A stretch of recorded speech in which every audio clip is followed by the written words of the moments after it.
Olá, seja bem-vindo aos nossos encontros sobre espiritualidade, onde nós vamos discutir nesta série a questão da Trindade de Deus, ou a doutrina da Trindade nas Escrituras. Eu sei que quando nós usamos a palavra Trindade, algumas pessoas acabam se mexendo na poltrona e se incomodando, parece que não soa bem aos ouvidos. E a alegação é porque a palavra não aparece nas Escrituras, não está no texto bíblico, nem no Antigo nem no Novo Testamento. Mas, se bem que a palavra não apareça, a doutrina ela está claramente revelada na palavra de Deus. E é exatamente o objetivo de expor esta revelação que nós estamos preparando esta série de estudos. Nós vamos estudar a questão da doutrina da Trindade de Deus, tanto do ponto de vista da Bíblia, quanto do Espírito de Profecia e até mesmo na história. E nós vamos ter uma postura um pouco mais apologética, porque nós vamos mais esclarecer dúvidas, esclarecer alguns pontos, algumas alegações, alguns pontos mais difíceis de se entender, e vamos tentar explicar esses pontos. Então, nossa postura hoje vai ser exatamente isso aí, de esclarecer alguns pontos que são levantados por aqueles que não aceitam a doutrina da Trindade de Deus. E o primeiro ponto que nós queremos começar esta série é a questão histórica do movimento adventista. O nosso slide, o nosso programa de estudo, tem o título A Doutrina da Trindade no Movimento Adventista. Por quê? Porque uma coisa que se alega muito por aqueles que não aceitam a doutrina da Trindade de Deus é de que os adventistas pioneiros, aqueles que fundaram o movimento adventista, eles não eram trinitarianos, ou pelo menos não eram explicitamente trinitarianos. E alguns deles até escreveram contra a doutrina da Trindade, contra a eternidade do Filho, contra a personalidade do Espírito Santo. E alguns movimentos se levantaram nos últimos anos, dizendo que eles são a restauração da fé pioneira dos adventistas, porque eles pregam exatamente aquilo que os pioneiros pregavam. E eles acabam caindo numa armadilha, como nós vamos ver, que é a armadilha da tradição. A autoridade do crente não está baseada na tradição humana, nem a tradição da sua igreja, por mais alto que seja a profissão de fé desta igreja. A autoridade do crente está na palavra de Deus. Mas para começarmos nosso estudo, vamos ler uma passagem, um versículo bíblico que nós encontramos no profeta Oséias, no capítulo 4, versículo 6, que diz assim, na primeira parte: O meu povo está sendo destruído porque lhe falta o conhecimento. O profeta Oséias, ao longo de todo o seu livro, ele diz que a falta de conhecimento de Deus estava comprometendo não só a espiritualidade do povo de Israel, como a própria vida da nação. E é exatamente essa falta de conhecimento que acabou levando o povo de Israel para o povo de Judá, para o exílio, e o povo de Israel para o esquecimento, para o limbo, para o ostracismo. E nós hoje, o cristianismo moderno, ele sofre muito com a falta de conhecimento. Como nós vivemos uma sociedade que é bastante imediatista, de consumo rápido, as pessoas não têm mais tempo para ler, para pesquisar, para reflexão, e acabam absorvendo informações de forma muito superficial ou de forma muito instantânea, muito rápida. E não tem tempo nem costume de se aprofundar em alguns temas. Mas nós estamos pedindo para você fazer uma pausa nesse ritmo alucinado da sua vida, para aprofundar nosso conhecimento sobre alguns pontos que são extremamente importantes, para que você não caia na condenação do profeta Oséias, que diz que o povo está perecendo por falta do conhecimento do verdadeiro Deus. Vamos orar? Nosso Deus e Pai, eu te agradeço por essa oportunidade de estudarmos a Tua Palavra. Eu quero te pedir agora que o Senhor abençoe esse estudo, bem como esta série, para que ela possa impactar a vida das pessoas que estão nos acompanhando e possa abençoá-las também. E que esse conhecimento verdadeiro possa iluminar a mente dos que estão em dúvida, possa clarear o caminho deles e possa ajudá-los a vencer as heresias e os erros que estão se levantando nos últimos dias. Eu te peço que o Teu nome seja glorificado através dessa série, em nome de Jesus. Amém. Bom, como estávamos falando então, estávamos dizendo, a doutrina da Trindade no movimento adventista. Nós sabemos que o primeiro adventista da história foi José Bates, porque nele nós encontramos as três bases do adventismo. Ele foi a primeira pessoa a crer em três pontos doutrinários importantes que identificam a fé adventista. Ele criou no sábado, tanto é que foi ele que foi responsável por doutrinar tanto Tiago White, o casal White, né? Tanto Tiago White quanto Ellen White sobre a questão do sábado. Ele escreveu um livreto de 64 páginas, defendendo a fé no sábado. Através do estudo desse livreto, o casal White aceitou a doutrina do sábado. Ele creu na explicação de Kruger sobre a questão da expiação, da obra de Cristo em duas fases, do santuário celestial. E também ele aceitou o dom profético de Ellen White. Então ele foi o primeiro adventista, ele é o pai do adventismo. Junto com ele nós temos o Tiago White, que foi um grande líder deste movimento, e a sua esposa Ellen White, que não é necessário fazer grandes apresentações. Então essa trinca, esses três, foram responsáveis pela formação do movimento adventista, porque eles que deram identidade a este movimento. E é interessante que os pioneiros adventistas, eles principalmente, Tiago White, como José Bates e outros mais, eles tinham uma posição claramente, principalmente no começo do movimento, claramente anti-trinitariana. Veja bem, tanto Tiago White quanto José Bates, eles eram membros da Conexão Cristã. A Conexão Cristã era um movimento religioso muito forte no século XIX, que depois vai se fundir com outra igreja e vai acabar desaparecendo no cenário da história dos movimentos religiosos dos Estados Unidos. E a Conexão Cristã, ela não era antitrinitariana explicitamente, mas ela era um movimento restauracionista, ou seja, aquele grupo de igrejas e movimentos religiosos que acreditavam que a reforma do século XVI tinha sido incompleta. Ela não tinha sido levada até as últimas consequências. Então eles achavam que a primeira geração de reformadores descobriu várias verdades que estavam enterradas na tradição, enterradas no paganismo, enterradas debaixo da negligência do estudo da Bíblia, e abandonaram muitas práticas que não eram bíblicas, mas ficaram muitas coisas para depois. E a segunda geração de reformadores, os sucessores, não continuaram esta obra de reforma. Então os restauracionistas do século XIX eram pessoas que acreditavam que nós tínhamos que estudar a Bíblia para tirar das tradições das igrejas tudo aquilo que não fosse da palavra de Deus. E a Conexão Cristã era um líder nesse movimento de restauração da verdade. Então, Tiago White e José Bates herdaram esta mentalidade. Tiago White foi pastor da Conexão Cristã, José Bates foi apenas membro. E a única que tinha uma tradição, e dessa tradição da Conexão Cristã, muitos leigos, muitos pastores acabaram questionando a doutrina da Trindade, dizendo assim, mas isso é bíblico? Será que isso não é uma das tradições católicas, uma das tradições que o cristianismo importou do paganismo, como tantas outras? E acabou se predominando no pensamento, não era absoluto, mas predominava o pensamento antitrinitariano dentro da Conexão. E Tiago White e José Bates herdaram esse pensamento do grupo que eles vieram. Já Ellen White não. Ellen White ela tinha uma formação metodista.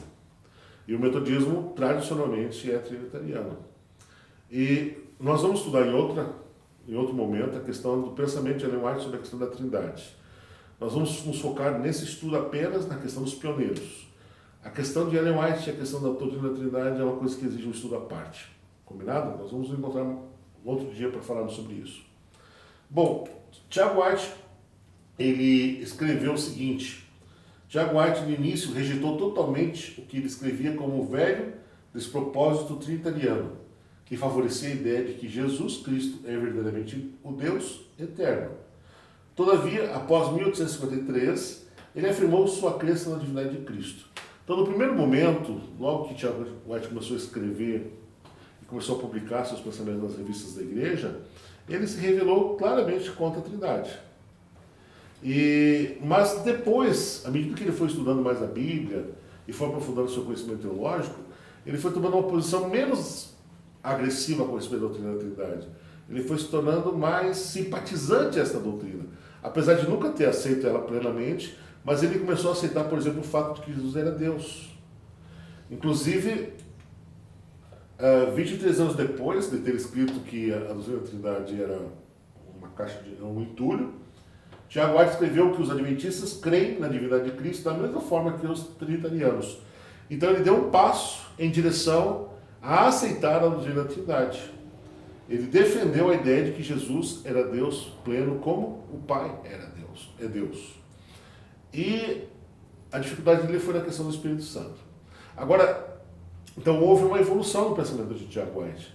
Agora, quem mais, dentro dos pioneiros adventistas, quem mais escreveu contra a doutrina da Trindade, mais explicitamente, e nunca, em momento nenhum da sua vida, aceitou a doutrina da Trindade, foi Uriah Smith.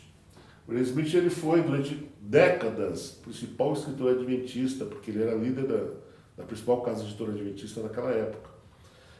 E ele escreveu uma série de estudos sobre o Apocalipse, que depois foi fechado num livro e somado ao livro de Daniel, que é conhecida como a obra mais comum, a mais popular dele, a mais conhecida, que são as profecias de Daniel e as profecias do Apocalipse.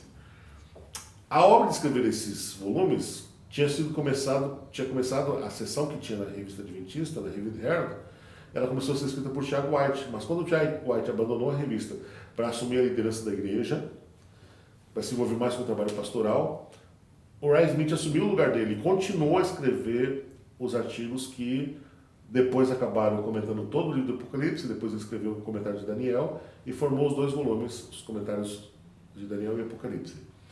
E é interessante que quando ele comenta Apocalipse 3,14, que os irmãos devem lembrar bem, que diz que lá fala do princípio da criação de Deus, Jesus se apresenta como testemunha fiel e verdadeira, o princípio da criação de Deus. Ele comenta o seguinte sobre esse texto. Ele conclui que o Filho veio à existência de uma maneira diferente. Quer dizer, no pensamento teológico de Uriah Smith, Jesus não era eterno, ele veio à existência. Isso está na página 53 da edição da editora Atlântico, a edição portuguesa do livro As Profecias do Apocalipse. Mais na frente, nessa mesma obra, ele vai explicar o que ele pensava sobre essa questão de Jesus veio à existência. Diz assim o texto: as Escrituras em parte alguma falam de Cristo como um ser criado, mas claramente afirmam que ele foi gerado pelo Pai. Observe, quem ensinava que o Filho fora criado por Deus eram os arianos, que é tema de um próximo estudo também. O pensamento adventista da época é que Jesus foi gerado por Deus, não criado por Deus.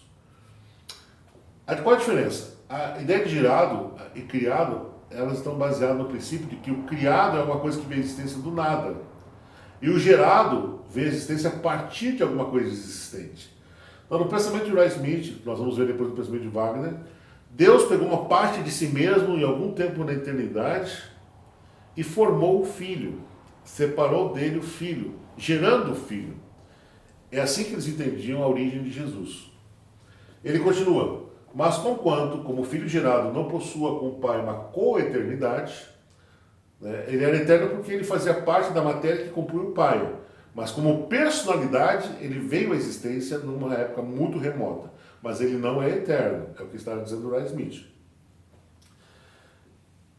Então, não possua com o Pai uma coeternidade de existência pretérita, o começo da sua existência é anterior a toda a obra da criação, em razão da qual ele foi criador juntamente com Deus. Então, Deus formou Jesus a partir de si mesmo, e com Jesus criou o universo. Então, começando com os anjos, depois todo o sistema planetário, as galáxias e tudo, e finalmente a vida na Terra, segundo o pensamento dele. Ele continua: ele revelou em posições em que é próprio ser adorado.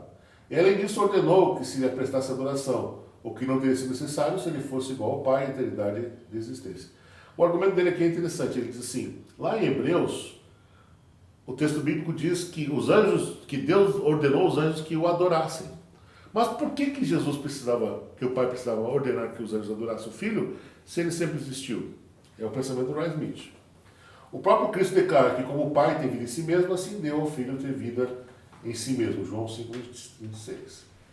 O Pai exaltou-o soberanamente e deu-lhe o nome que é sobre todo nome.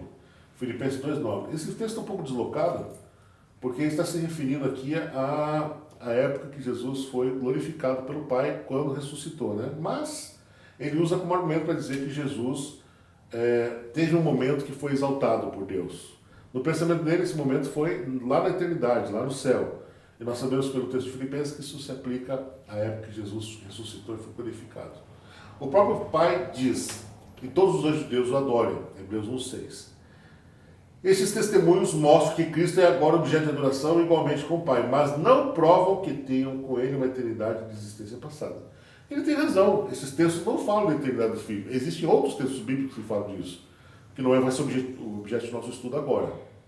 Mas o que ele não tem razão é em afirmar que Jesus não é eterno, como nós veremos no estudo no futuro. É só sobre a pessoa de Jesus. O texto está na página 82 do livro As Profecias do Apocalipse, na edição do Atlântico, da editora Atlântico. E é interessante que, por fim de 1698, Smith escreveu em seu último livro, Look Up Jesus, Olhando para Jesus, uma estranha observação sobre Jesus. Com o Filho, a evolução da deidade como divindade cessou. O que ele quer dizer com isso? Eu não quero me aventurar e nem especular, mas ele dá a entender que Deus estava em processo evolutivo e fazia parte desse processo a formação do Filho. As implicações disso, por que ele pensa assim, da onde que ele tirou esse pensamento, nós não sabemos. Mas ele deixou isso escrito. Então, até o último livro que ele escreveu, isso já no final do século XIX, início do século XX, porque ele morreu em 1903, ele ainda tinha pensamentos contrários à eternidade do Filho. É por isso que nós temos que o Ray Smith e outros mais, eles não eram arianos, eles eram semi-arianos, porque eles não adotavam o pensamento da mesma forma que ário, eles tinham uma variação a esse pensamento. Ok? Essa explicação é tirada do livro Tocado pelos Nossos Sentimentos, na página 17, do Zucker.